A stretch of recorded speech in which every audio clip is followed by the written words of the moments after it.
to be a fairy tale or a tall tale. So raise your hands if you want it to be a fairy tale. Raise your hand if you want it to be a tall tale. This looks a bit split here. I'll have to look. Very, very hard to see. Let me just use the raise your hand if you want a fairy tale. Is it very, very high?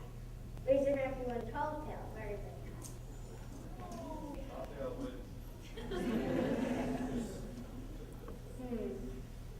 Maybe I'll try to mix them both together.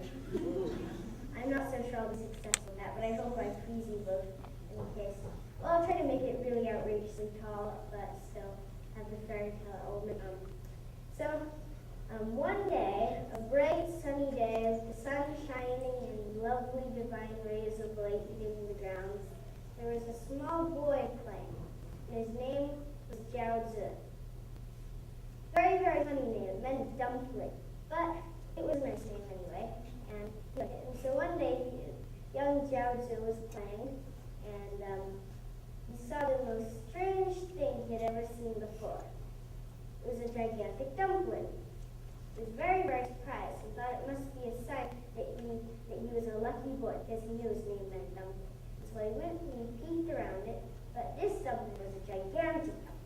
Not just the small dumplings you get in a Chinese restaurant, but it was enormous.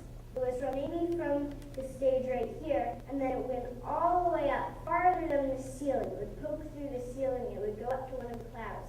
It was that high. You could barely see the top of it. And it smelled very, very good. So good he had never smelled it before. And he did not care that his mother was calling to him from the kitchen. He ignored her and went towards the dumpling. And he took a peek. But there was no opening, but he wanted to know what it was inside there that had such a good smell.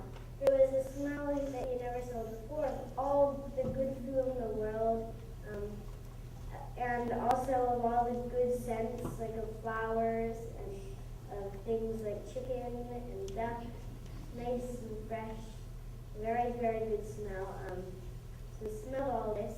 It wasn't mixed together really, you could smell each of them individually. And so it smelled very, very good.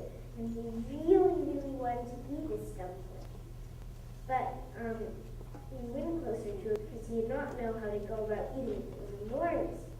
It was the kind of thing that you didn't really just take a bite out of.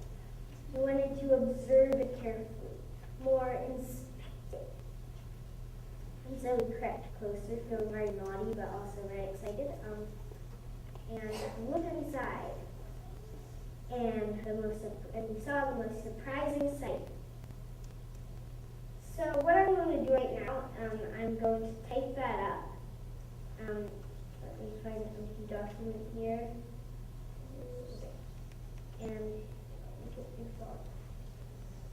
And I might be able to tell a little more, but if I'm not able to, then you can complete a story at home.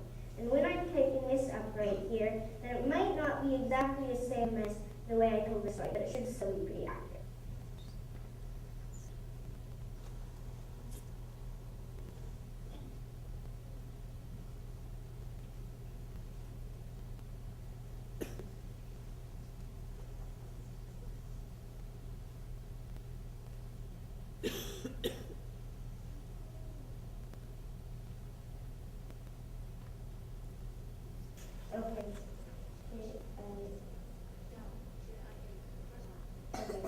Okay, there. And, okay. It was rather